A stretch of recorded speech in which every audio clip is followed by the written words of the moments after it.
First contact.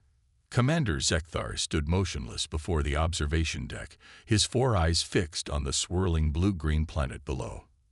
After 16 cycles of fruitless exploration, the Kelveri expedition had nearly exhausted its resources and the crew's patience.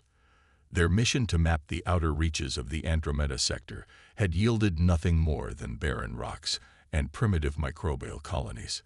Commander were detecting unusual energy signatures from the northern hemisphere, reported Science Officer Nevlira, her translucent fingers dancing across the holographic interface. The readings are inconsistent with natural phenomena. Zekthar's dorsal spines twitched with interest. Artificial. Possibly. There's a pattern to the fluctuations. The command center fell silent. The 12-member crew of the exploration vessel Distant Horizon had endured countless disappointments, but hope was a persistent weed. They had been selected from the most qualified members of the Kelveri Exploration Initiative, scientists, technicians, and specialists trained to document new life forms and establish peaceful contact if necessary. Prepare a landing party, Zekthar decided. Standard protocol. Defensive measures only. Within hours, the scout ship descended through the planet's dense atmosphere.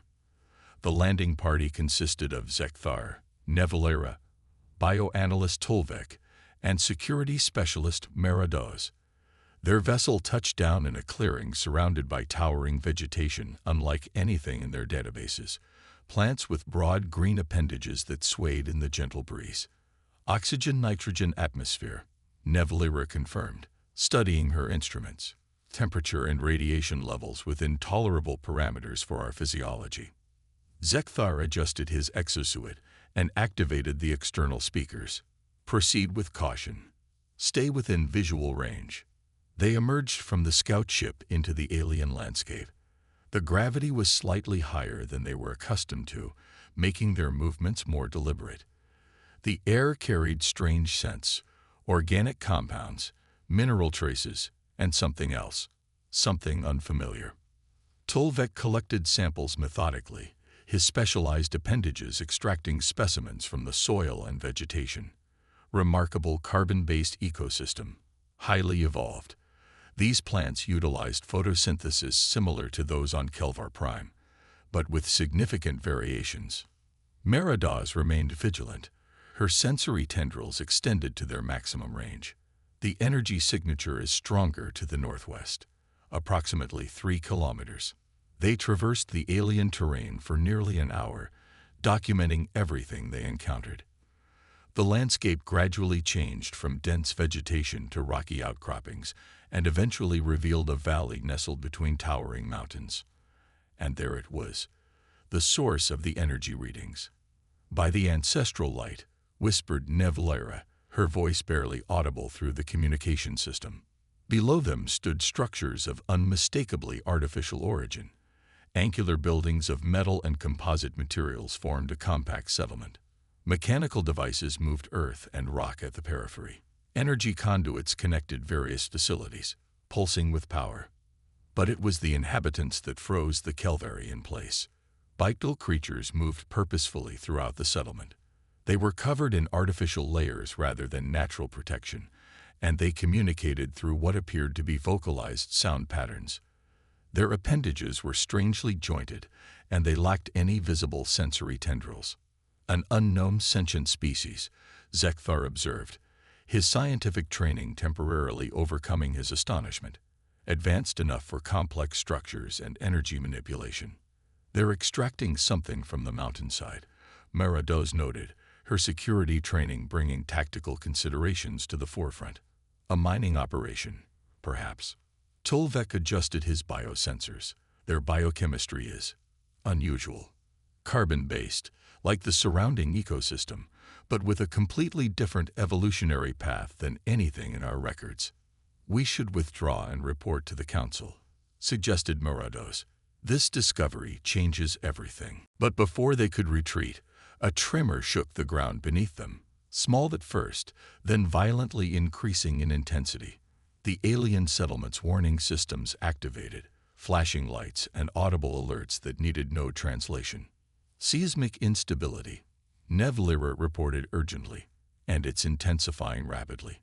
Below, the aliens moved with surprising coordination. They evacuated buildings, secured equipment, and established what appeared to be emergency protocols. Their efficiency was remarkable for a species the Kelveri had never encountered before. Then, disaster struck. The mountainside above the settlement fractured, sending massive boulders tumbling toward the structures and the aliens below. Several of the creatures were caught in the path of the landslide, with no possible escape route. Zekthar faced an impossible decision. Their directive was clear: observe, document, and avoid interference unless absolutely necessary. First contact with a new species required careful preparation, cultural understanding, and diplomatic protocols established by the Council. But these beings would die if the Kelveri did nothing. Meridos, activate your gravitation nullifier, Zekthar ordered suddenly. Target the largest debris. Commander, this violates. I am aware of protocol. Do it now. The security specialist hesitated only momentarily before activating her equipment. A field of energy extended from her exosuit, enveloping the largest boulders and slowing their descent just enough to allow the aliens to escape. The aliens stopped in their tracks, looking up toward the source of the unexpected assistance, their visual organs locked onto the Kelveri position. We've been observed, Nevlira stated unnecessarily.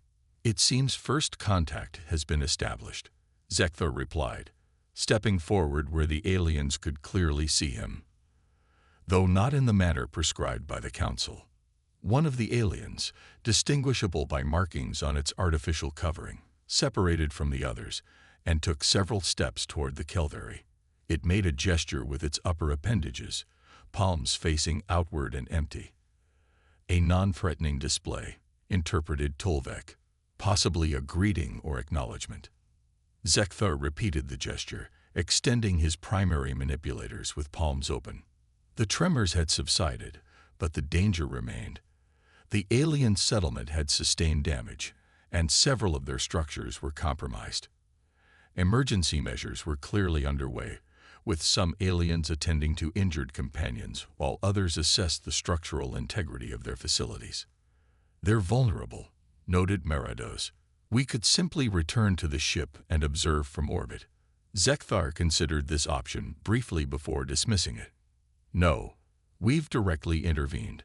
The protocol has already been broken. We must now attempt proper communication. He stepped forward, descending the slope toward the settlement with deliberate movements.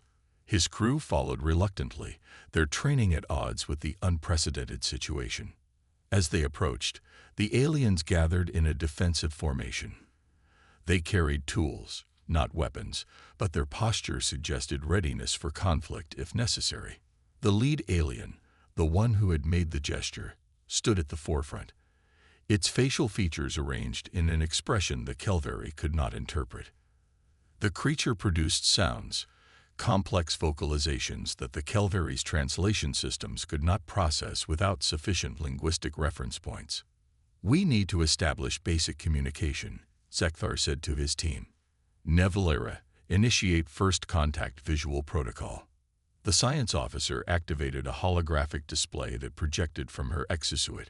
Simple mathematical sequences appeared, universal constants that any technologically advanced species would recognize, basic arithmetic, geometric progressions, and eventually stellar cartography, showing their relative position in the galaxy. The aliens watched with obvious interest. The leader conferred with others, then approached a nearby structure. It returned with a device that projected its own visual display, a response to the Kelveri's mathematical greeting. The aliens had quickly grasped the concept and were building on it, adding their own mathematical expressions and what appeared to be linguistic symbols. Remarkable adaptation, murmured Tolvek. Their cognitive processes must be highly flexible. The exchange continued for hours as both species constructed increasingly sophisticated communication frameworks. The aliens demonstrated an unexpected propensity for abstract thinking and pattern recognition, qualities that the Kelveri valued in their own civilization. As the planet's star began to set, casting long shadows across the settlement, Zekthar realized they had established the foundation for meaningful dialogue with a species entirely unknown to the Kelveri collective. The implications were enormous. A new intelligence with its own history, culture, and technology had been discovered far from any charted civilization. And yet, as night fell and the aliens offered shelter within their structures, Zekthar could not shake the feeling that they had stumbled upon something far more significant than just another sentient species. These creatures, these humans, as they had identified themselves through pictograms, displayed characteristics that both intrigued and unsettled him. Their response to the crisis had revealed resourcefulness, courage, and a strange paradox of individual action within collective purpose.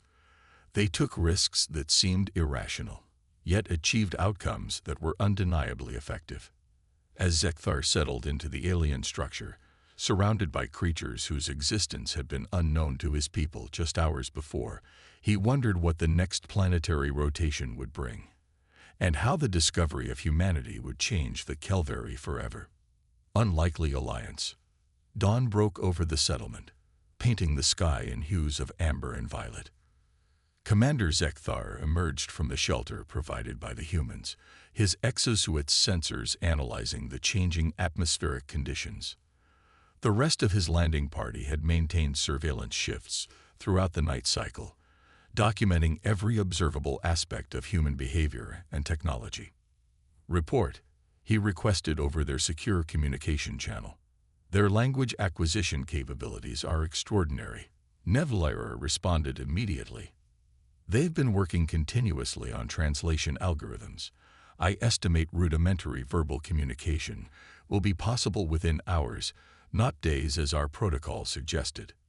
Tulvek added, their biological resilience is equally noteworthy. I've observed them functioning effectively despite injuries that would incapacitate Kelveri physiology. Their medical techniques are primitive, but surprisingly effective. And their security posture? Zekthar asked. Marados hesitated. Inconsistent by our standards. They maintain vigilance, yet they've allowed us unprecedented access to their settlement. Either they possess confidence in their defensive capabilities, or they're exhibiting a level of trust that borders on recklessness. The settlement was already bustling with activity. Humans moved purposefully among the structures, repairing damage from the seismic event and continuing their resource extraction operations with minimal disruption. They had assigned a small group to interact with the Kelveri, individuals who displayed a particular aptitude for the emerging communication framework. One human approached Zekthar, carrying a device that had been modified overnight. The creature activated it, and a synthesized approximation of Kelveri speech emerged. Greetings, I am Director Elena Vasquez. We welcome you to Outpost Horizon. The translation was imperfect, but the achievement was remarkable nonetheless. In less than one planetary rotation, the humans had adapted their technology to bridge the vast linguistic gulf between species. Zekthar activated his own translation system, which had been assimilating human speech patterns. I am Commander Zekthar of the Kelveri Collective. We are peaceful explorers. The human, Vasquez, made a facial gesture that involved exposing dental structures. The Kelveri had observed this behavior during the previous day and had tentatively classified it as an expression of positive emotional state. Your intervention saved lives yesterday, Vasquez said. We are grateful. But we must ask, why are you here? How did you find us? We detected your energy signatures during our survey mission, Zekthar explained. We had no prior knowledge of your species or this settlement. Vasquez's expression shifted. You mean you didn't know humans had expanded this far into the galaxy? The implications of this statement sent a ripple of astonishment through the Kelveri landing party. These creatures weren't native to this world. They were extraplanetary colonists, members of a spacefaring civilization. Before Zekthar could formulate a response, alarms sounded throughout the settlement. Humans rushed to monitoring stations as display screens flickered with data. What's happening? Zekthar asked. Vasquez's facial features contracted in what the Kelveri were beginning to recognize as concern. Yesterday's tremors were only the beginning. Our geological sensors are detecting massive tectonic instability. The entire region is becoming unstable. One of the humans approached with a data display, showing Vasquez information that clearly intensified her concern. The planetary crust is fracturing along a fault line that runs directly beneath us, she explained. This entire valley could collapse within days. Can your people evacuate? Asked Zekthar. Our main transport vessel was damaged in yesterday's event. We've been attempting repairs, but... She hesitated. We don't have enough time or resources to evacuate everyone. Nevalera interjected. Commander, our scout ship lacks the capacity to transport more than a few additional individuals. The humans conferred among themselves, their vocalizations rapid and emotionally charged. Vasquez turned back to the Kelveri. We have a proposal. Our engineers believe they can repair our transport with assistance from your technology. In exchange, we can provide you with data about our species and civilization. First contact protocols that would benefit both our peoples. Zekthar considered the implications. Sharing Kelveri technology violated numerous directives, but allowing these intelligent beings to perish when intervention was possible seemed equally unconscionable. Show me your vessel, he decided. The human transport ship was larger than the Kelveri scout vessel, designed for extended planetary operations and resource transport. Its propulsion system had been critically damaged during the seismic event, and several of its structural components had been compromised.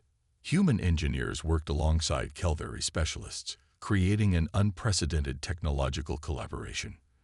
Despite the vast differences in their evolutionary paths and engineering philosophies, they found common ground in the universal principles of physics and materials science.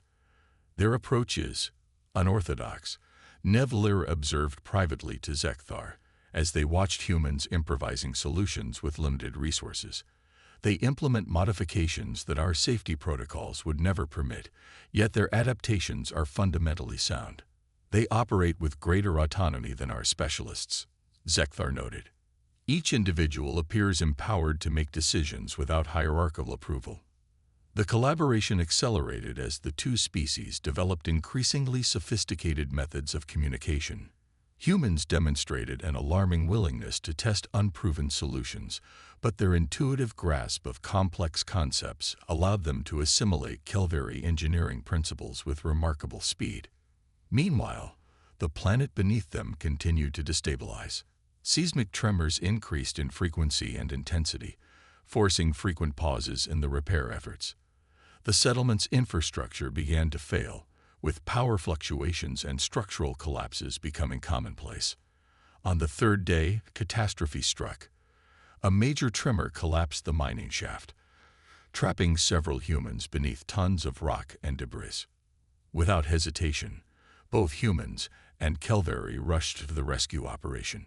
Zekthar watched in astonishment as humans deliberately placed themselves at risk, entering unstable structures to extract their injured companions. The Kelveri, with their superior sensory capabilities and exosuit enhancements, provided crucial support, but it was the humans' relentless determination that drove the rescue effort. Why do they do this? Zekthar asked Vasquez as they coordinated the operation. The statistical probability of successful extraction doesn't justify the risk to additional personnel. Vasquez looked at him with an expression he couldn't interpret. We don't leave our people behind. Ever. The concept was foreign to Kelveri philosophy, which emphasized rational calculation of survival probabilities and resource allocation. Yet Zekthar could not deny the effectiveness of the human approach. By the operation's end, all but 2 of the trapped individuals had been rescued alive. The transport repairs progressed amid increasingly dangerous conditions. Kelveri technology merged with human ingenuity, creating hybrid systems that neither species would have developed independently. The vessel gradually took shape as a viable escape vehicle, though with limited operational capacity. We've restored propulsion and life support, reported the human chief engineer, a stocky individual called Kaminsky. The vessel can achieve orbit and rendezvous with your ship, but little more than that. What about your interstellar capabilities? Asked Zekthar. The FTL drive is beyond repair with available resources, Kaminsky admitted. We'll need to reach your vessel to contact our main colony for extraction. As the evacuation preparations intensified, Zekthar received a communication from the distant horizon in orbit. Commander, we're detecting a massive energy buildup within the planetary core, reported the ship's systems operator. Predictive models suggest catastrophic destabilization within 36 hours. The entire region may experience volcanic eruption on an unprecedented scale. The timeline had accelerated dramatically. With the transport repairs still incomplete, they faced an impossible scenario. The vessel could not accommodate all the humans, and multiple trips were out of the question given the planet's deteriorating condition. Vasquez gathered her leadership team when informed of the development. Their discussion was intense but surprisingly brief. We've made our decision, she told Zekthar afterward. Essential personnel and our wounded will evacuate on the transport. The rest of us will continue working to improve the vessel's capacity until the last possible moment. You're condemning some of your people to death, Zekthar observed. No, Vasquez corrected. We're giving everyone the best possible chance, and we've all accepted the risks of frontier colonization. This isn't the first impossible situation humans have faced, Commander. The final 24 hours were a blur of frantic activity. Humans worked without rest, implementing desperate modifications to the transport vessel. They stripped their settlement of anything useful, cannibalized their mining equipment, and even sacrificed personal possessions to improve the ship's systems. The Kelvari, impressed by the humans' resourcefulness, contributed their own expertise and equipment. Tolvek reconfigured his bioanalysis tools to enhance the transport's life support system. Muradaz adapted her security equipment to strengthen the vessel's structural integrity. Nevlira sacrificed her advanced computational systems to improve the transport's navigation capabilities. As the planet's final hours approached, the impossible had been achieved. The transport could now accommodate the entire human contingent, though with systems strained beyond their design parameters. The evacuation commenced as lava began to break through the valley floor. Humans and Kelvari boarded the modified vessel, abandoning the settlement to its fate. The launch was perilous, with failing systems and dangerous atmospheric conditions, but the hybrid technology performed beyond expectations.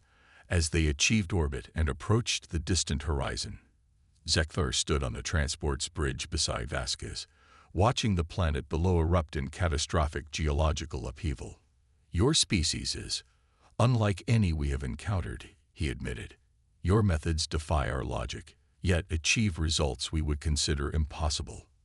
Vasquez smiled. Humanity has survived by doing the impossible, Commander. It's kind of our specialty. The transport docked with the Kelvari vessel, and the humans were welcomed aboard by the astonished crew. As emergency medical treatment was provided and accommodations arranged, Zekthar convened with his senior officers. We must return these beings to their colony, he stated, and then we must report this encounter to the Council. The implications are profound, Nevlira observed. A spacefaring species unknown to the collective, with expansion capabilities that have brought them to the edges of our exploration zone. More than that, Zekthar replied. A species that approaches problems differently than we do. That sees possibilities where we see only limitations. The humans call it thinking outside the box, a concept our language doesn't even have a direct equivalent for. As the distant horizon altered course toward the coordinates provided by the humans, Zekthar gazed at the stars with new perspective. The galaxy had suddenly become both larger and smaller, larger in the sense that it contained civilizations beyond their knowledge, and smaller in that those civilizations were within reach. The discovery of humanity would change the Kelvari collective forever, and perhaps, Zekthar reflected, that was precisely what his people needed. Contact with a species that approached the universe with a combination of reckless courage and boundless creativity that the methodical, cautious Kelvari had never imagined possible. In the darkness between stars, two civilizations had found each other. What would come next was unknown, but certainly not limited by conventional thinking. Not anymore.